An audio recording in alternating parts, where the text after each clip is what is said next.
All right, everybody, welcome to Happy Hour Holidays, the podcast where we cheers to business, entrepreneurship, and life stories. We want you to go out there and follow your dreams and make them happen. Get off your ass, stop scrolling, and go out there and make it happen. I'm your host every single week, Manny Fresh. We got the resume, Sean Fabre, and in studio today, we got a fighter. Watch out.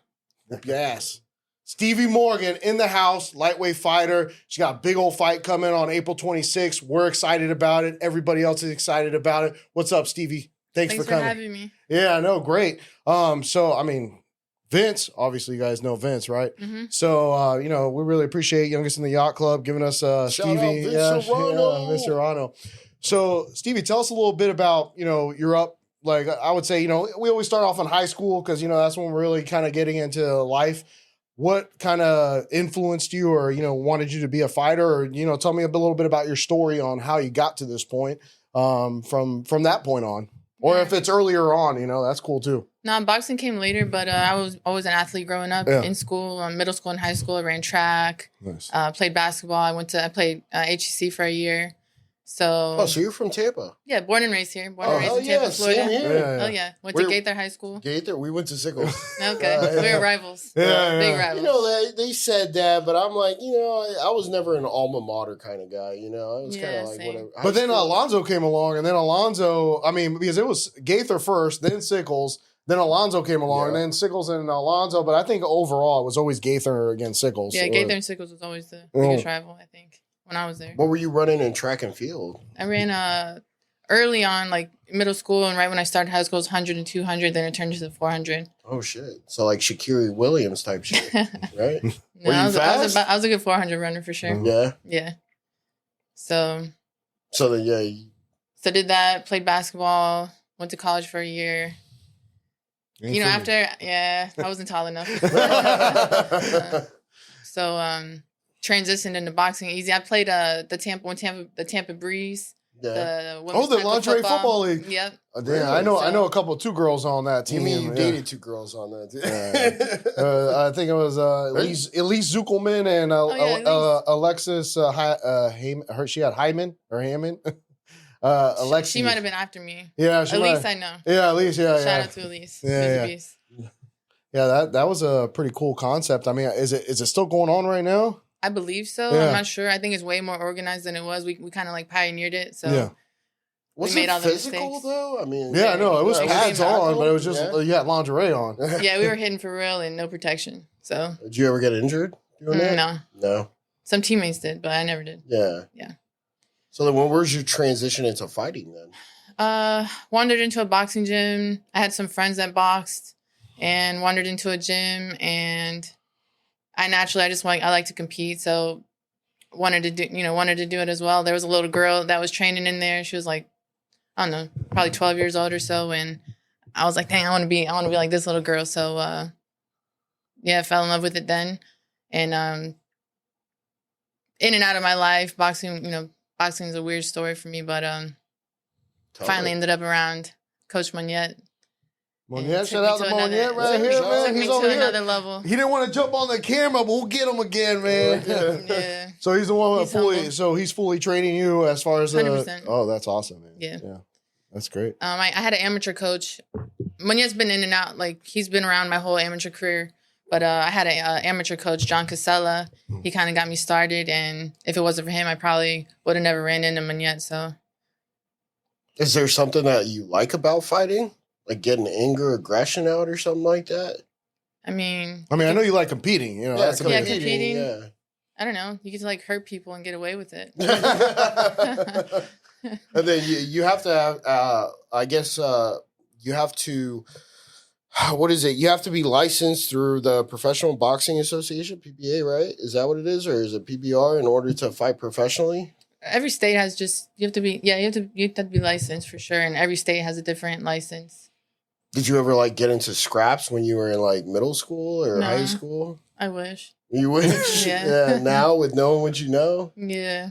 No, I've never been in a street fight. No. It's on my bucket list. Oh, shit.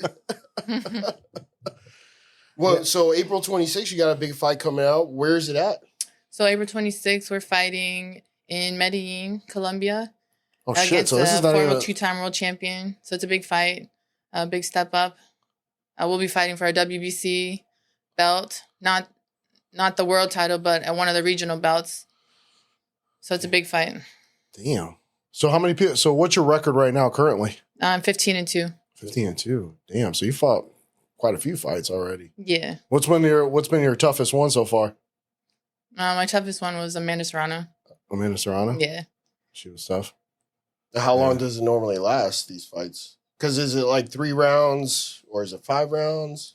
They're all different. So most of my fights are 10-round fights now, although we'd be getting them out of there in like 1 round. Oh, okay. So Damn, I have 13 knockouts. 13 knockouts? What happened to the 2 that you lost? Was it like the beginning of your career? One was a big first step up, and I kind of won. I really won the fight. They just didn't give it to me, so I feel like I got robbed that fight. It was a split decision? It was a majority decision. Oh, yeah. it was? So, super close fight. I knock girls out. That's what we do. And I didn't knock her out, so the judges probably felt she deserved it. And then my second loss was Amanda Serrano, so she's the greatest female fighter in the world. Can't really knock it. Damn. So, I mean, as far as like getting into professionally boxing, I know you walked into the gym, you're like, hey, I want to be like this chick, but like what made you pursue it professionally? So my first goal, I wanted to be an Olympian. I didn't really, not that I didn't care too much about turning professional, but I didn't really think too much about it. I just really wanted to be an Olympian for whatever reason, and I wanted to be the best. And so when I started competing as an amateur, that was the goal, was to be number 1 in the world. And we went for it. I started kind of late, as boxing, usually start when you're young. And my first amateur fight was when I was 28 years old. So started late, worked really hard, and we were able to close the gap somewhat. And we made it to number 3 in the country, number 3 in the United States. And then you got to be number 1 or number 2 to be able to compete, to go to the Olympics. So we got close. Damn. Well, it's not over yet, right? I mean, you can still go for... No, I don't. Because, I mean, the Olympics are going to be held in the United States next. Summer Olympics, right, is what we're talking about? Mm-hmm. And boxing is in the Summer Olympics, I think? Yeah, but now I'm professional, so we're way past that. Oh, okay. So then, all right. So only amateurs can fight in the Olympics? I think you can turn pro now and be an Olympian, but... Hey, you really just don't want to do it. Yeah, I've new. What does Stevie do outside of boxing? Outside of boxing? Or has boxing consumed your whole world? Boxing's pretty much my life. No, but you got to have something that you do for fun, right? For fun? Yeah. Knocking bitches out. I'm an entrepreneur. Ooh. So I have my own business I've had for about 11 years. And we do grab and go food at the airport. Okay.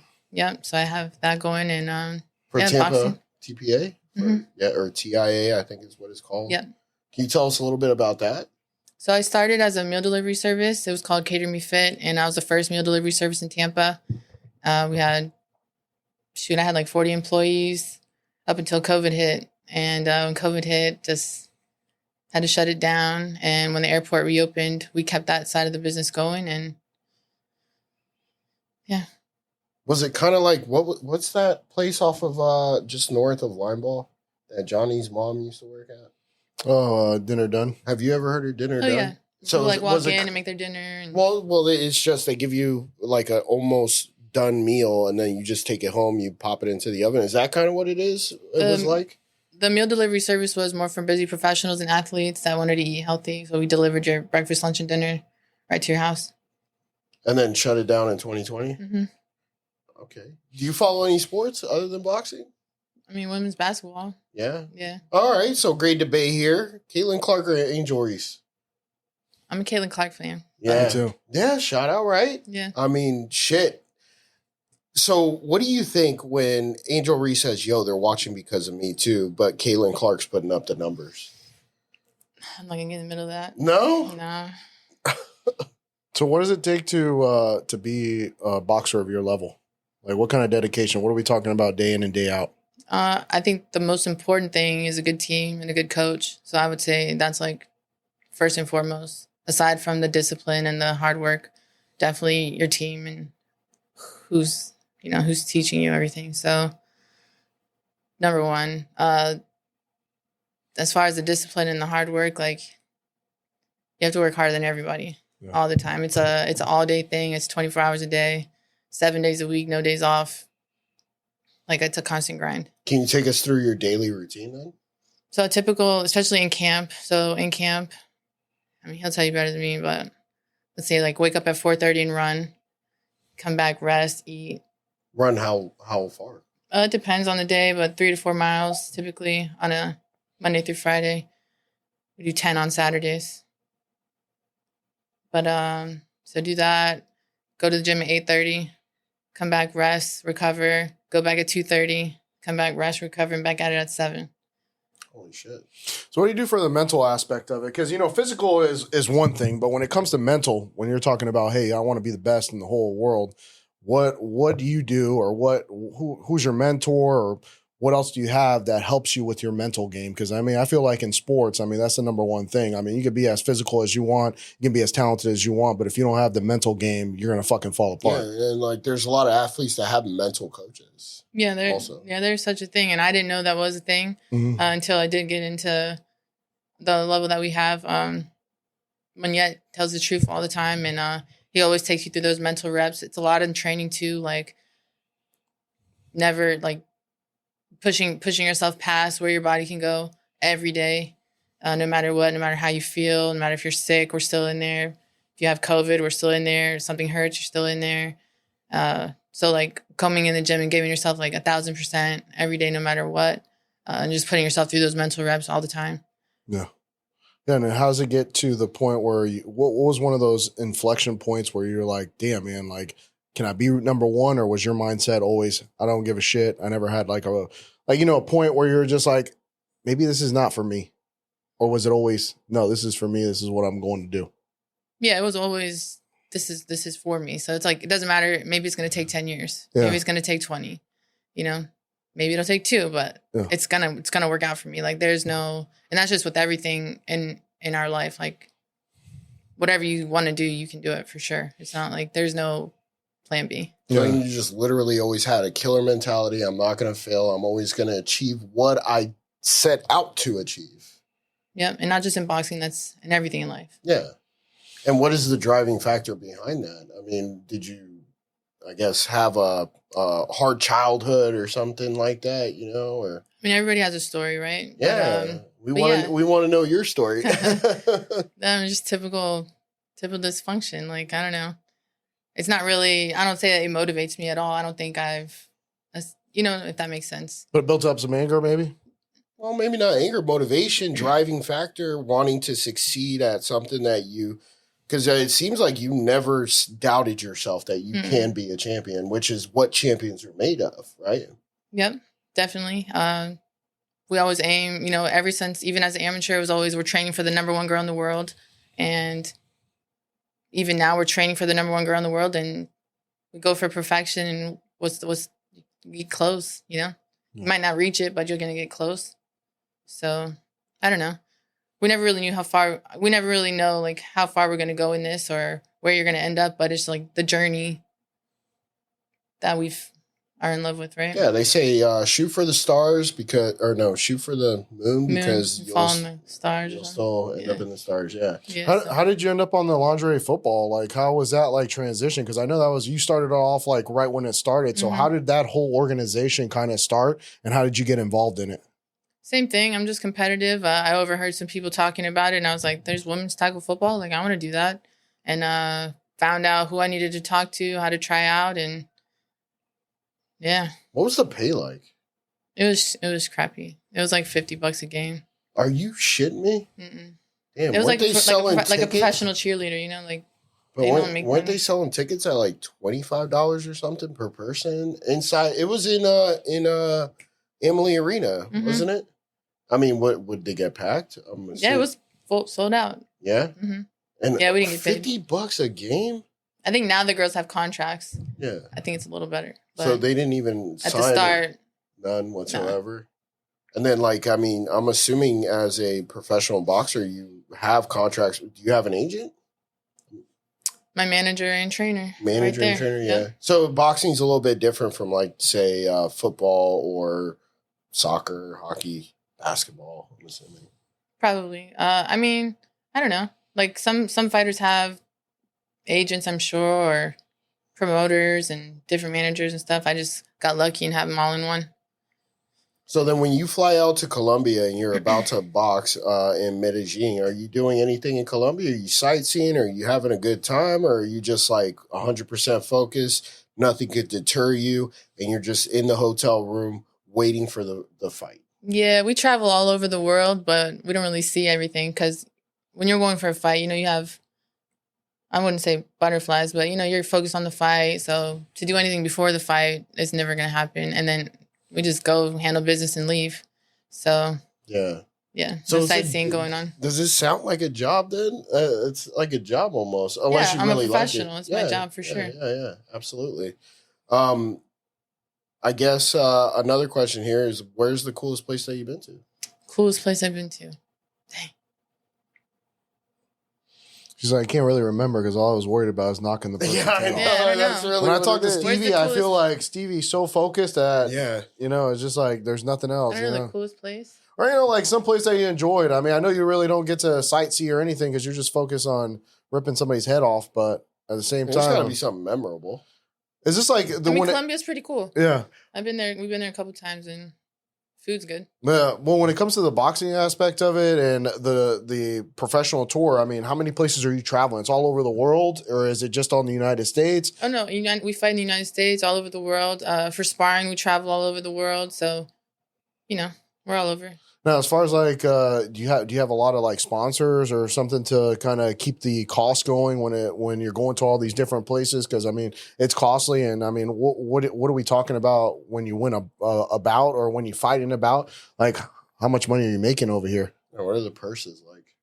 I mean, they vary. They vary. So sometimes you're not getting paid. Sometimes you're getting paid good, but the purses vary. Yes, we do get sponsors for each fight, or I've had good sponsors along the way for sure. Looking for sponsors. There we go. Sponsor me. Want to shout out any of your sponsors? Right now? Yeah. Do we want to shout out any sponsors at this moment? Yeah, we have Esposito Law, a law firm here in Tampa, actually. I've heard of Esposito Law. Yeah, cool guy. Hot Works sponsors me.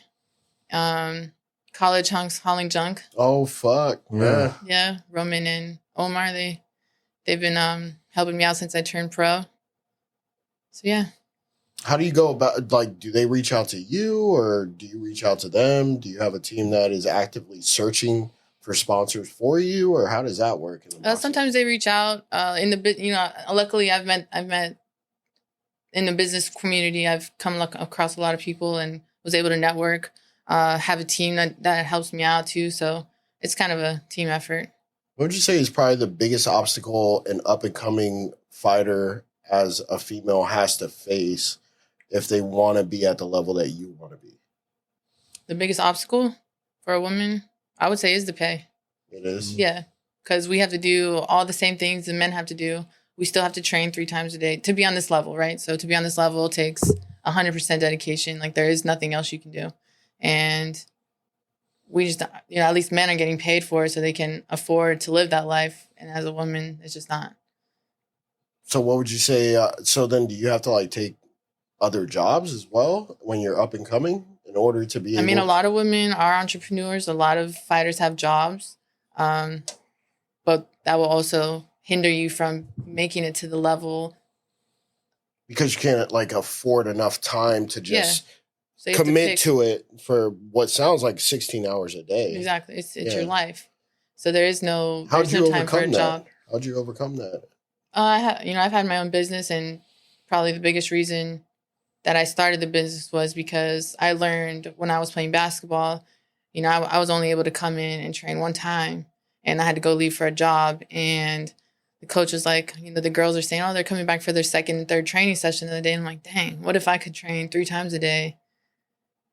Like, how much better could I be? And so that's what kind of like turned me into an animal to think of, what can I do that could work itself so that I could focus on what I want to do. So you've also had amateur fights, I'm assuming, right? How many fights in the amateur ranks did you have before you decided that, hey, I'm turning professional? That was about almost 40, probably about 40 fights. Holy cow, 40 over a period of what time? was like 3 years, 4 years.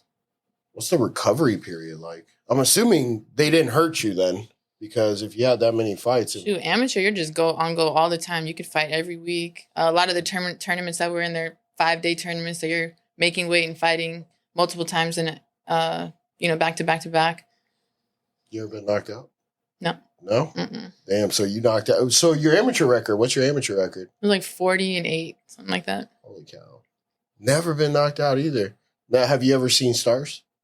I saw stars. I saw stars one time. Yeah? Yeah. As an amateur? As amateur.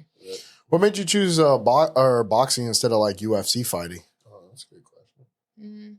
I feel like maybe it's just my personal opinion, but I wasn't around you. I wasn't around any MMA fighting, so maybe had I probably would have maybe. But I feel like you have to start as a child for sure. There's so many, so many disciplines that you need to learn, and I don't feel like you could be good over. Like that's not something you can start off later on, your right? life? Yeah, how can you start late and master all of these things?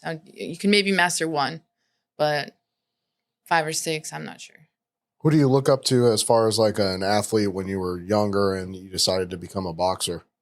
It could be male or female. Who it doesn't matter. Shoot, we study all the greats in all the sports. So Kobe. I was a Candace Parker fan. All the old fighters like Charlie Burley and Salvador Sanchez, and just anybody that was at the top in any sport. Like that's who we study. Muhammad Ali. For sure. Yeah. 1000%. What do you think about his personality, his candor with the media, where he was so eloquent and poetic? I mean, it was kind of inspiring. I mean, what he says, like, hey, I murdered a rock.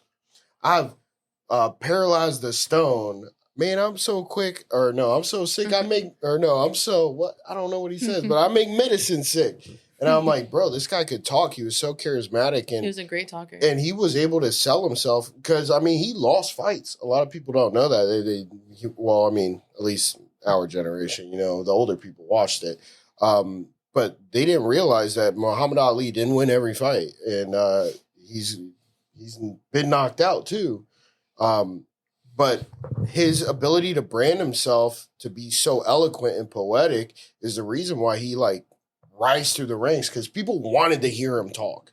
Yeah, you can't just look at him only for his boxing ability, but what he turned himself to be as an entertainer and motivational speaker. Mm-hmm. Because there's some motivational speeches that I listen to, and it's like a compilation, and there'll be a plug of Muhammad Ali, and I'm like, damn, bro, this motherfucker said that, and it just blows my mind that he was able to come up with that. So, what sport do you think mastered entertaining? Probably boxing. Mm-mm. No? The NFL?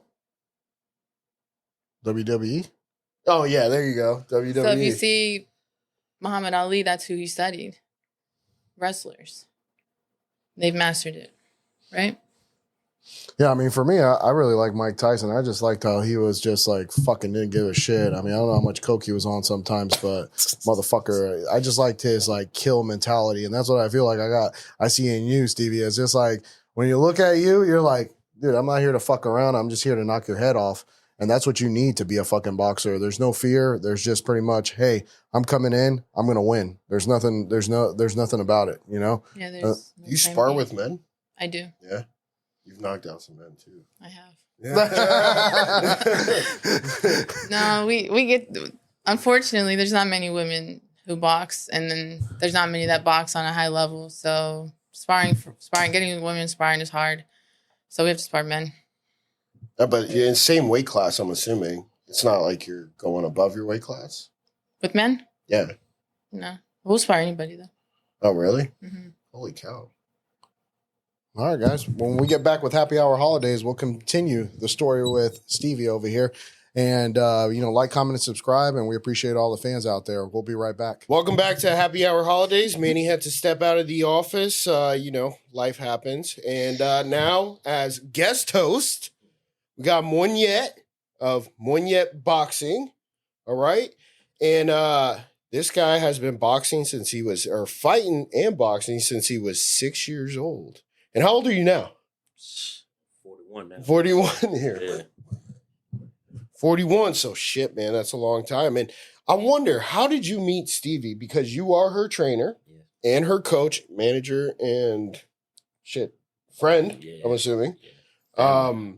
So how did it all come about? How did you meet? And I mean, yeah. We met through a mutual acquaintance. It's like Stevie was boxing. I didn't think she was boxing for real. And then, one day I was around her and I was like, "Oh, you want to box for real?" And she was like, "Yeah." But then I still didn't take it serious until I met a trainer that was training her named John Casella. And the stuff he was teaching her, and she was like on the phone talking to me about like, I got to do this, I got to do this. And I was like, "Man, you want to box for real." So it got my attention. Yeah. And since then, I mean, how long ago was that? That was like 8 years ago. 8 years ago? Oh, shit. Yeah. So He came and watched me spar. you were 19. Hmm? Because you're 27 now, right? Definitely not. I wish. Yeah, she ain't nice. Well, how old are you? I'm 36. Oh, I thought you said you were 27. No, my first amateur fight was when I was 28. Oh, okay. And but you got some good. You had some good questions back there. All fair. You were coming up with some good stuff. What were some of those questions that we want the people to see? We want the people to hear from Stevie. It's about something like who were some of her dream opponents? Like 3 dream opponents she would have loved to fight in the era. You didn't want to answer it either, or do you? If I could pick any female to fight that ever lived, I'd probably love to get in the ring with Christy Martin. That's one. Yeah, that'd be 2 more. Lucia Riker. 2. That'd be a good one. That'd be a good one. Mm-hmm. Yeah. And who would be another one from back then? Queen Elizabeth.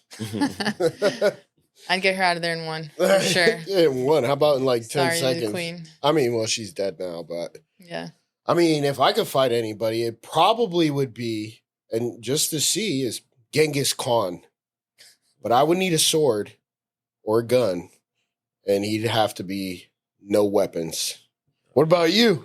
Oh, with me, my favorite fighter of all time is Roberto Duran. Okay. So I love to just fight him, probably with just hand wraps on, no gloves or nothing, just me and him.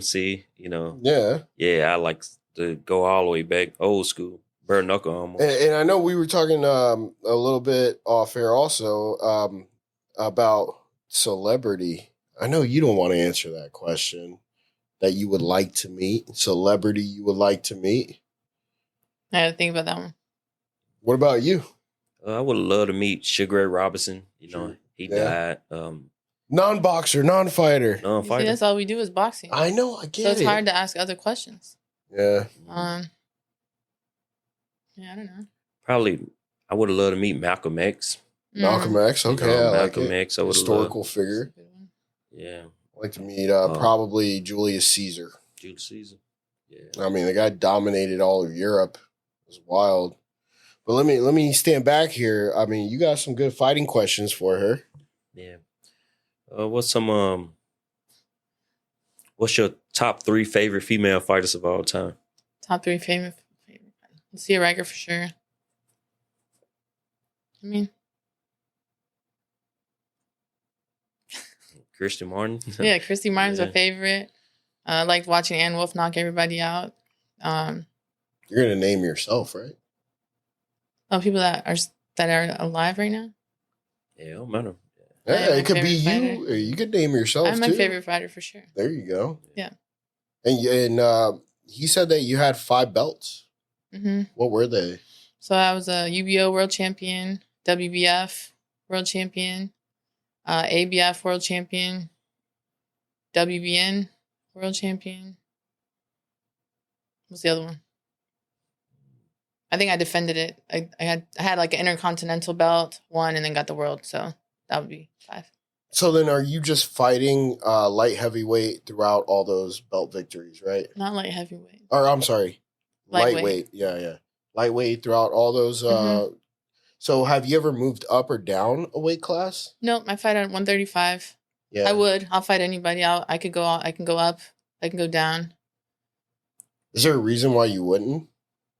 Just if opportunity comes. Yeah.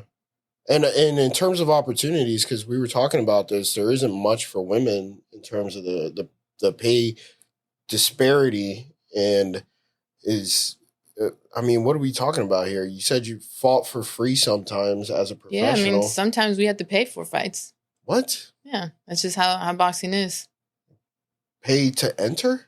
It's pay to play, basically. It's more like you covering yourself to even get a fight, because a lot of people don't even support women boxing. Mm-hmm. So the whole point of, they say, I'm not paying you nothing to fight on our show. So now here we go fighting and not getting anything out of it. Just to get the exposure. And paying is like paying for your hotel, paying for the flight, and you come out in the red. Aren't most of these fights pay-per-view though? No. No? Mm-mm. So so let's say there's a major boxing event, and let's talk to the uneducated boxing viewer. Let's say that there's an event that is being hosted for men's boxing. Are there women on that day as well, or do women have a separate day and men's boxing takes place on another day? No, they're all together, but not too many promoters support women's boxing or are promoting women's boxing. So why is that? I don't know if there's just the viewership isn't there. I'm not sure. Like, we'd have to ask a promoter, to be honest, but there's probably like a handful you can count on one hand of women that are signed to promoters that we know. And everybody else is like, the other thousands of girls are just fending for themselves out here. So would it make hoping sense for an opportunity to fight one of those five, Would it make sense to actually start a women's boxing promotion company? It could. I believe MVP is trying to do that. I think they're supporting women's boxing heavy, and with Amanda Serrano being the pioneer of that. And they just signed like 4 more females. So Jake Paul, right now he's the only one doing it. Jake Paul, as in the... Yeah, Jake Paul. Yeah. Mm-hmm. So he's starting... What is MVP? I'm sorry. Most Valuable Promotions. It's Jake Paul's promotion. And he's promoting... Is it social media fights is what he's promoting? Or is he promoting... No, he's promoting real women's boxing. Really? Mm-hmm. And he's trying to... I don't know what you would say, but he's trying to not just promote women's boxing, but he's trying to get the exposure that women need and the pay that women deserve. And, he's a huge advocate for women's boxing. When did he start that? Is it recent that he's been promoting women's boxing now, or? I'm not sure exactly, like as far as years, but a couple years for sure. A few years. Yeah. A few years now. And do you see it as something that is going to grow, hopefully? I mean, where is he releasing these fights? It's pay-per-view, right? So these are being exposed on Netflix. So I think he's doing a good job, whether we're a part of it or not. He's doing a good job of finally getting eyes on women's boxing. And I think that's the biggest issue with women getting paid and women getting signed with big promoters, is because there's not boxing in general. Like, it's not mainstream anymore. It used to be on TV. It used to be, you used to see the Olympics on TV, and it's just not getting the exposure that it was. So the fans there's not a fan base. Have they reached out to you, or? I fought on their show when I fought Amanda Serrano. So yeah. Oh, okay. Yeah. So we did get the opportunity. But it's like women's basketball. Like, Caitlin Clark got a contract for $76,000. Through her promotions, through her sponsorships in Nike. Yeah, you got to get money from other ways. It's the same thing. Like, Tiger Woods only made $192 million on the PGA Tour, but he made his billion. Yeah, but only $192 million. That's a lot of money. Don't get me wrong. I ain't complaining about compared that. Compared to $76,000. Yeah. You can't. But I'm not debating that fact. But also viewership. It's viewership. Which you brought up. If people aren't watching it, it's not making money. Yeah, right? if people aren't watching it, but it's fair that they wouldn't get paid. If it's not being promoted, that's why people aren't watching it, because they don't know that it's on. They don't know it exists. Yeah. So, Jake Paul, shout out Jake Paul. Good for you for trying to put new eyes on the sport. Because I don't know about you. I like watching sports, period. I don't care if it's women's boxing or men's boxing. I like watching sports. And if there's nothing on TV, I'm not going to put on like Big Bang Theory. I'm going to go to the nearest sports that I can find, and I'm going to turn it on and I'm going to watch it. So, I mean, I do understand the disparity in wages, and it sucks. It sucks for you. Yeah. Sucks for you. Sucks for women, but Yeah. and then it's just boxing in general. Like boxing in general, MMA, like you have to pay to be a fan. Do you think that UFC has actually taken some viewership away from boxing? This is a question for both of you. I don't know if it's taking it away, but I think it has more exposure, right? Like more people are watching it because you have more access, maybe. I believe MMA taken away because years ago, MMA wasn't around. No, it wasn't. Yeah. And boxing was the number one sport. Yep. But now when MMA came, MMA believe in the best fighting the best. And boxing kind of so political now, where the best don't fight the best. So, of course, we losing some of that steam we had years ago. But it's still up there. Just it could be better if the best challenge the best more. So let me ask you. You said boxing is political. So basically, you have to get people to want to have you fight the best, or like, what do you mean by that? Political is like this side is against this side. Yeah. So it's like a lot of people want to control their own money, and their money is on their side. So they don't want to bring you in and give you a chance to take some of their money away. So it's more political on how. It's kind of like who you know. They kind of pick who they want to be the champion. How do they pick it though? Because the best don't fight the best. They almost giving belts away now. Almost. You know, like the last fight I saw that what I would assume the best would fight the best was Manny Pacquiao and Floyd Mayweather, which was like, I'm pretty sure that was like 5 years ago or 6 years ago, or maybe even further back. Yeah, longer than that. Yeah, maybe like 8 or 9, 10 years ago. And I remember it was a big deal because we went to a hotel to watch the event on a projector screen, and there was rows of seats, like not even at the actual fight, just to watch the fight on a projector screen. And I was like, this is the best thing ever. Like, shit, this is what boxing is. I feel like after that fight, I mean, it kind of, UFC took over almost. The reason why is because the whole world almost stopped to watch that fight because it was the best against the best. Mm-hmm. But when they seen the outcome, it was like, oh, this boxing, it just hit and not be hit. It's like, it's not entertaining like MMA is. MMA, you see a lot of blood. You see people tapping out. You see knockouts with the smaller gloves. And in boxing, it's a sweet science. You got to know what you're looking at to enjoy it. And for a regular fan, he don't know what he's looking at when you're watching boxing, but a fighter do. Like, you could watch Shakur Stevenson and say, like, wow, man, I can't get into it. But you could take me and I watch Shakur Stevenson. I say, wow, man, that's some beautiful boxing. So it's like really on what people want to see. People want to see blood and they want to see knockouts, see people teeth flying out their mouth. But in boxing, you see like the sweet science, and then if you keep watching, you'll eventually see the knockouts and how this person break them down. So, do you think the politics has something to do with that? Like, fighters have learned to hit and not be hit, and are scared to fight more because if they lose, they're not going to get that next opportunity. Like, do you think that has something to do with it? Oh yeah, it have a lot to do with it. It's more like they control on who they want people to see. They want people to see the Rocky Balboa movie now, so they put the not too smart fighters in there now. You don't see high level boxers fighting each other no more. You see the ones that come in, rock them, sock them, and that's what's selling. On April 26th, where we're going to see 2 high-level fighters fight, right? Mm-hmm. That's right. Yeah. But I mean, you're right. I mean, what people want to see is blood, right? And maybe, great question. You think Rocky fucked it up for everybody? Rocky brought a lot of attention to boxing. It just, when the best is not fighting the best, it's like that's what's killing boxing, really.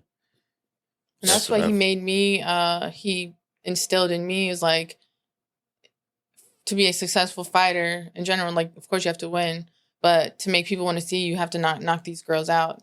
And so that's always been from the beginning. I wasn't allowed to turn pro until I started stopping people in the gym. And once I was able to do that, he allowed me to turn pro. But that's the whole thing. Like, unless you're knocking people out, they're not going to want to see you. So, I mean, that's pretty much a fact. I mean, that's great advice in my opinion, Yeah, because so that's as an average viewer that doesn't really know too much about boxing other than, I've taken classes here and there. I mean, nothing to the level of what you guys are at, but I mean, shit, when I look at it, I understand when they're slipping and I get it, but I want to see someone get knocked the fuck out. Mhm. Now, not too quick either. I mean, let's put on a show a little bit, I'm paying per view. I mean, it's nice to see someone get knocked out in 5 seconds, actually. That's cool as shit. Mhm. But no, I get it. I get why the sport is, I wouldn't say struggling because it's not. I mean, you got, like you say, is it Logan Paul the one that fights though? Jake Paul. Jake Paul's the one with the promotion company, but the one that fights is it's Jake Paul. Yeah. I watched his fight with what was it, Mike Tyson? Mhm. Oh yeah. How'd you Yeah, feel what a about that? fucking sham. Yeah, you was expecting a knockout. Yeah, I was Mike expecting Tyson Mike especially, Tyson yeah. to knock him out. Yeah, for sure. And then instead, what do I get? Fucking Sparring session. But did you see the girls fight before then? No. Amanda Serrano and Katie Taylor. Yeah. Now they put on the show. Yeah. And maybe that's where the promotion therein lacks because they didn't promote that fight. I mean, yeah, it was in the undercard, but what they really want to see is the main event. Yeah. And that's, Yep. I didn't watch any of the other fights, See? just that one. Yeah. But it doesn't matter because they were still pay-per-view, whether you watched it or not. Mhm. They should, in their contract, at least state that there's a percentage that is delineated to the fighter while they're performing during that event because they bought it for the event, not for the one fight, even though some people did. Yeah. Does that make sense? Yeah. A lot of sense. Yeah. Yeah. Which, I mean, it does kind of go back to a question is why not UFC? And I know you said because you have to learn this stuff at a young age, but I mean, shit. I mean, I'll fight anybody. Yeah. Yeah. MMA and boxing, it's like it got its own Mm-hmm. goods and bads. It's like in MMA, them guys are That's like real brutal. You gotta be ready for everything. Well, smaller gloves. Yeah. And then shout out to Blake Smith. I trained MMA. Martin fight laid him down coming up. Brown. He did MMA. And shout out his fight. What is it? Martin Brown, Blake Smith fight April the 19th in Tampa, and then Martin Brown and Edgar Delgado. They fight Where April in Tampa? April 25th in Clearwater. Is it in the Emily Arena? No. Where in the 19th? The 19th is I don't have the address yet, but it's in Tampa for sure. And then April 25th is Star Boxing in Clearwater. Martin Brown and Edgar Delgado. And all of them did MMA, and Blake still do MMA. Yeah.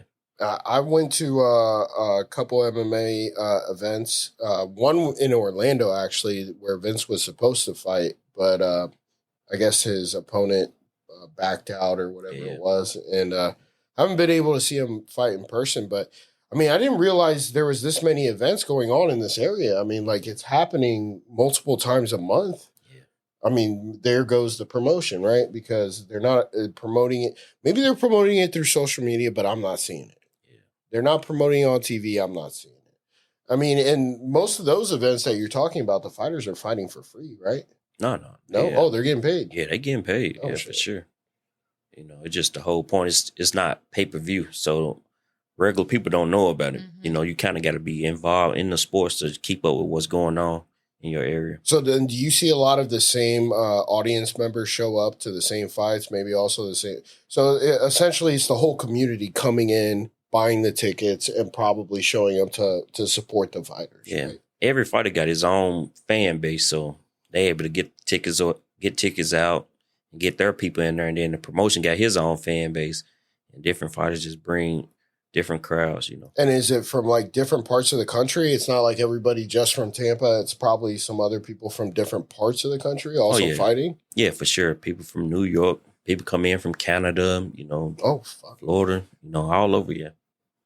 And you're not from Florida. No. You are from Memphis, Tennessee. My wife's from Clarksville, Tennessee, Oh, so wow. the other side of the state. Yeah. But why Tampa? I'm just curious. Why'd you decide to move to Tampa? I moved from Memphis to Las Vegas first, and I was in Vegas like 9 years, training and helping fighters, and then I moved here when COVID hit, and then Stevie, she was the reason I came here too, because of her dedication to the sport.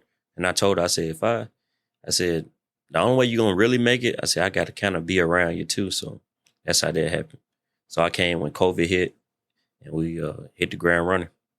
I'm gonna ask this question for Vince. Now, you don't have to name nobody. Yeah. But I promise Vince, how do you feel about the business of boxing and women's boxing in general? It's a bad time to ask me about women's boxing because, you know, I asked it, Vince. yeah, it's the business of boxing is like normal, but women boxing is kind of harder than men boxing, really, because it's like giving women authority, you know, and they just don't know how to use it, don't know how to use the authority, so they like kind of, you know, I say head swell up, fucking head swell up, and next thing you know, they think that they can replace you with anybody and make you feel like you wasn't even there at the beginning. It's weird, but women boxing I'm starting not to like it. I mean, and I was one of the ones that really supported it. Like I trained females, so, but it's like I'm starting to not like it too much, you know. Anybody that in particular may have pissed you off, or No, just the fight game, just what come with I'm it. trying to dig in there. Yeah, Well, I can't say it. There's no friends in boxing. There's no friend. Yeah, okay. And this was a good one that you pointed out, and so did you. It's a lonely world, right? A very lonely world. You mentioned that like specifically. You said, you know, this is it. Like your friends are the ones in the gym, your family, and nobody else. Yeah, and it's family's even hard to say because we don't see them much either. You know, it's a sacrifice. You know, he's away from his family. I'm away from my family. Fighters have to be away from their family. Like you miss birthdays, you miss everything. You miss everything. You just Anniversaries, I'm assuming. everything. Yeah. So you kind of be a bad kid to your parents. You kind of be a bad parent to your kids. Can't really cultivate any kind of friendships and things like that. And then in the gym, you feel like that would be the few friends you do have, and that's not even true. So yeah, it's a lonely world. So it's kind of like it's a lonely road Mm-hmm. that you travel, and you know, even so, you're just alienated. Yeah, essentially.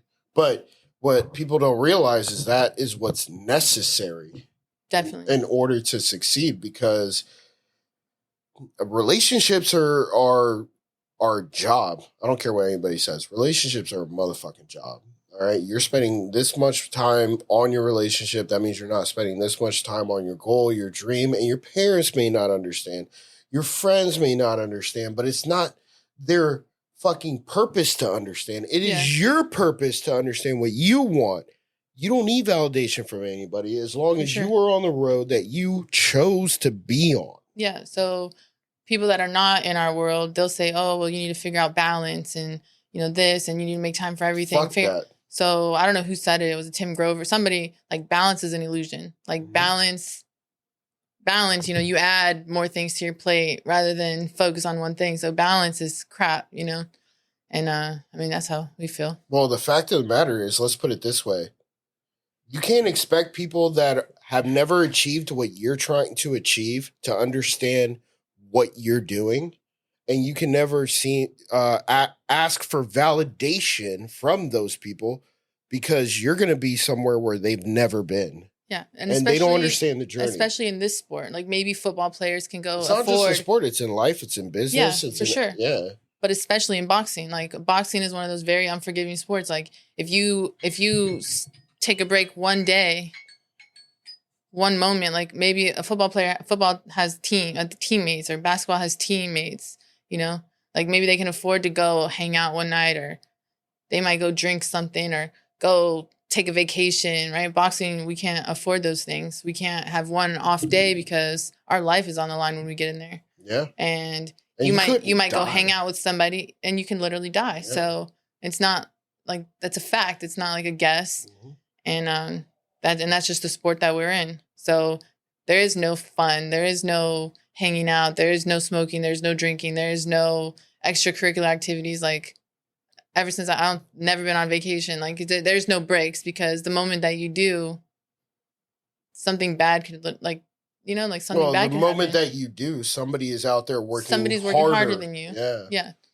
And you have already realized that. But when you get in the ring, you're by yourself. Yeah. You're by yourself. So anything that you've done or did, or if you're not, like you're in there by yourself, you don't have a whole team to like bail you out. If you are not fully prepared at that moment, at the end of the day, all the consequences fall on you, which could be death. Because there's been many boxers that died in the ring. Yeah. It's the hurt business. I think we just seen it was like 13 fighters average that die a year.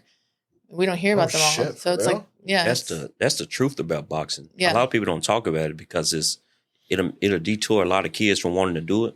It's a lot of deaths in it. It's a lot of comas. It's a lot of people who's, like vegetables right now. We just recently lost a friend to boxing in Carson. Yeah. Sorry to hear that. It come with the territory. So it's like when you training, you're not just training to just win. You're really training to kill. But people don't like to talk about it. It's like when we're in the gym training, torturing ourselves, it's really to try to really get rid of them. I mean, that's the whole goal, is to battle. Right? Exactly. Yeah, you're going to war. I mean, that guy's not your friend. Nah. Or girl is not your friend. They're there to hurt you. They're trying to hurt you. Yeah. Yeah. They're trying to knock you the fuck out. And with that, we'll be right back with Happy Hour Holidays. Welcome back to Happy Hour Holidays, where I am the host since Manny is not here. And I am clearly an alcoholic. Let's fucking go. So we left off at, where do we leave off, guys? Lonely sport. Lonely sport. Yes, lonely sport. And people not understanding that this, and friends, family, not understanding that this is what it is. And it's in life, it's in business, it's in everything, every aspect of our life. How does one overcome that? Both of you have done it. Both of you have gone through it. What's the advice to the individuals that are maybe pursuing it now on how to deal with, let's say, relationships with families and friends, and how to tell them, hey, listen, you're not on the same path I am. And, how'd you guys do it? You kind of just can't feel bad about it. That's right. Yeah. You kind of had to be selfish,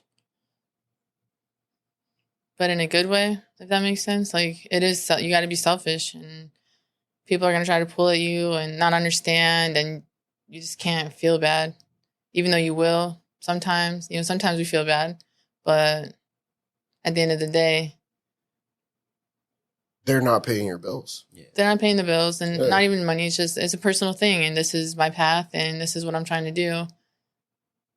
Yeah. You've actually dealt with it because you're since 1920s is what you said. I have a cousin, Henry Armstrong. He probably, if you had to say the greatest fighters ever lived, he'll be one of them, top 3 probably. But he was back in the 30s, 40s, 50s, and he paved the way for me with my family. He's my cousin on my mom's side, so it's like, wow, you kind of, if you compete, of course you can stay average with everybody, just competing.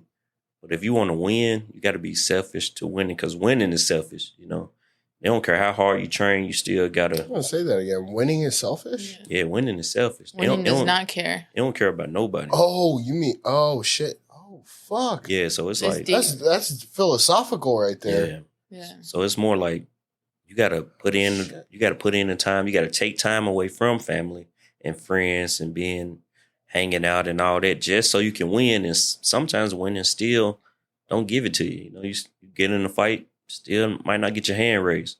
But it's like, that's the risk that we take, And we were also talking about the pure violence of the sport and how people have died. And that's what kind of turns off a lot of people on wanting to maybe join boxing, right? Yeah. I mean, you have to overcome that. What would you give fighters advice in terms of people that want to start fighting, maybe amateur level or professional level? Like, hey, this is actually a risk. What I do is soon people walk into my gym, first I ask their goals, and their goals got to be big enough for me to even want to help them. Hey, you were telling me that, yeah. Yeah. And what'd you say? You said it's not enough to just want to be a world champion. Yeah, it's not being a world champion. Nothing material a material thing can't be your goal. It got to be something big. It got to be like changing your family life. It got to be doing this for your country. It got to be as big as, just find something to be special. You just want to be great. Yeah. Greatness is somebody special. Like you can name on one hand the greatest fighters ever lived. You can't name on one hand how many world champions it was. So many of those. That's a great fucking point. You want to be special in boxing because it's a big risk. And then the second thing I tell them is I point all the people on the wall. I say, all these champions on the wall, this guy right here, he homeless and broke. This guy right here, he's in a coma. This guy blind because of boxing. These guys, these two died in the ring. I tell them the truth about it. And I let them, give them a choice, give them a chance to really come back to me and let me know if they still want to do it. And if they still want to do it, now they know the risk that's involved. Like you got to be willing to kill, really, really be willing to die if you want to kill something, Yeah. He made me take a whole year before took one match. So I fought for my first amateur fight, and then before I had my second amateur fight, he told me to take a whole year to study boxing and to study the history of boxing, the greats of boxing, but also all the bad things that could happen to you, to make sure this is the path you want to go. So that by the time we're doing this, we know what we signed up for. So he made me take a whole year and really make sure this is what you want to do, because if this is what you're going to do, this is what can happen. Are you okay with that? What made you think to yourself, not think to yourself, you decided, yes, this is okay? I mean, what's the alternative? Not sure. I don't know. You can get hit by a car. Plane could flip upside down, roll over on a tarmac. Yeah, I'd rather die trying to be great than die walking down the street. I don't know. And then you came to terms where you're like, this is what I want. I'm willing to die or kill for it. And I mean, that's honestly what seems to be the reason why you're so successful in boxing, is because you came to terms with that. And damn, bro, great coaching strategy where, hey, this is what can happen. Research this shit. Make sure 100% you're okay with this, because you have to come to terms with the fact that you could kill someone or be killed in the ring. Yeah, and are you okay with that? Are you okay with leaving your family behind? Are you okay with leaving your kids behind? You all right if you have to be in a coma the rest of your life? Did you fight while you were pregnant? That's probably a stupid question. Yeah, but I mean, probably never been asked that before. Hey, I came out fighting. No. They went for the body shot. I slipped and then boom, she's out. No, man, but yeah, I mean, shit. Yeah, that's real. And then we were saying that I think you said 13 people had died, on average every year from boxing, as I'm assuming amateurs or professionals. Yeah, probably mostly pros, but I think some amateurs do. Yeah. But you don't hear about it often. You don't hear about it, but it happens all the time. Did you ever watch Creed? No, yeah. Mm-hmm. Yeah. So is there? I'm sure there is. Remember how you started off the movie Boxing in Mexico? Mm-hmm. There's shit like that going on where you can make money and bet on yourself and just collect. Yeah. Are there those kind of underground fights in America where you can, and you don't have to name any specific places if that shit happens or if it does not. I know that's the amateur shit, but I'm saying, is there places like that? Oh, yeah. I'm sure. For sure. Like a private? Lot of, yeah, not even private. It's if you're in that area, you'll hear about it or you'll be a part of it. But you got to start somewhere. And boxing ain't about where you at. It's really where you want to go or where you're going. So you kind of got to start down there, like Mexico and places like that, underground stuff, just so you can. Yeah, because those aren't sanctioned, right? Yeah, they be sanctioned. Oh, yeah, okay. Yeah, they be sanctioned. Sometimes you can get some underground just for gambling. We did it all. Fight with Knuckles when I was growing up. BKFC. We was doing that before BKFC even came out. Shit. Yeah, we was always fighting. It was when you box, a lot of people don't really understand that when you see a fighter, you look at them, you just think that they box, so you don't want to be on the street fighting. But they don't understand that we love fighting. So it's like we just want to get paid for it.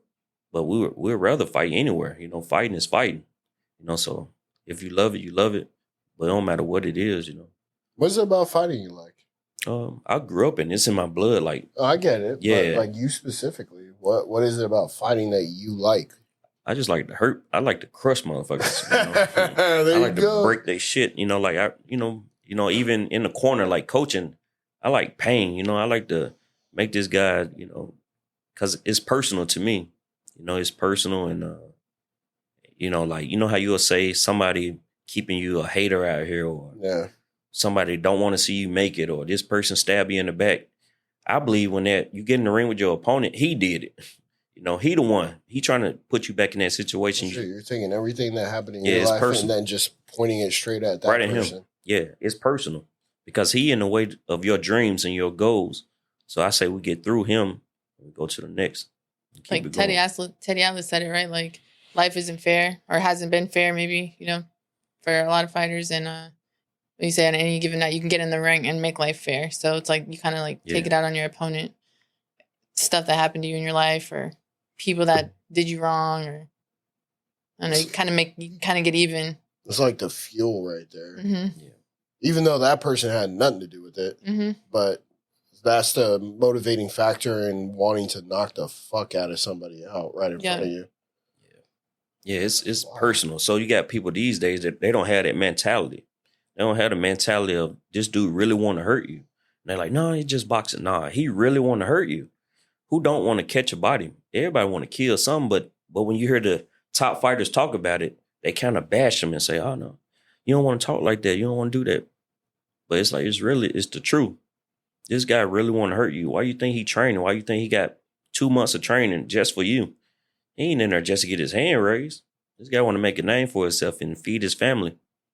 You kind of got to, if he got an infant child and he trying to feed his child, you got to be ready to take that spoon out of his kid mouth and put it in your kid mouth.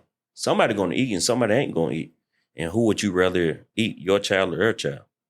You know, it kind of reminds me of, I love the way you're explaining it, the movie Waterboy. You ever see Waterboy? Mm-hmm. Where visualize an attack. And it's kind of what you're doing when you're fighting in the ring. You're visualizing everything that makes you upset, angry, pissed off, whatever it is. And you're saying, that's the guy I'm going to fuck up, because that's the mentality you need to be successful in boxing, right? Yep. Yeah.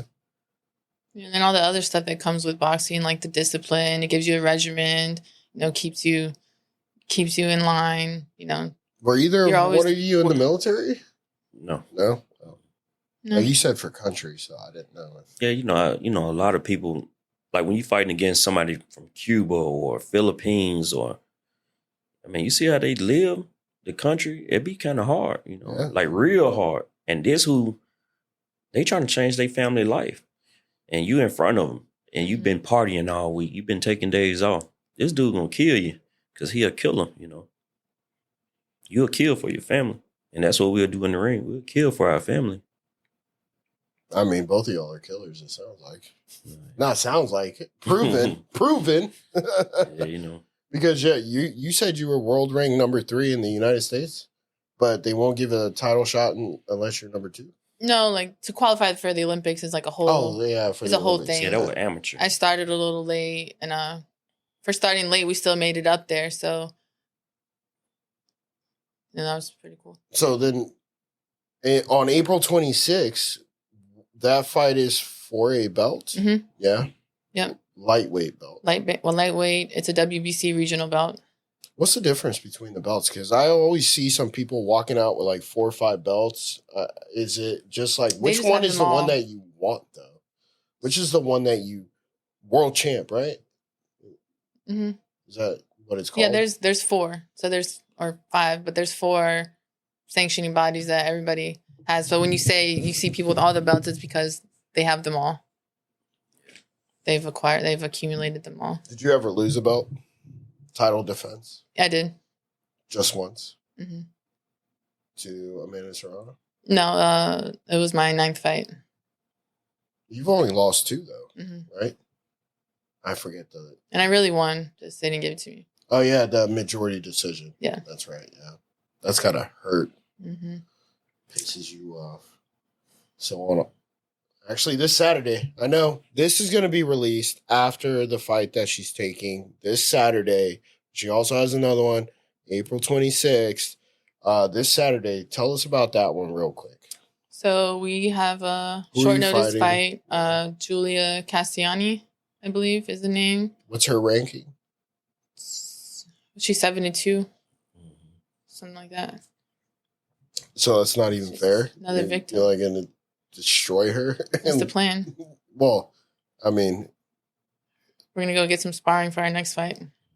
That's kind of what it sounds like, a sparring match. No, but you know when you I get mean, in the is ring, it fair to her that she's fighting you?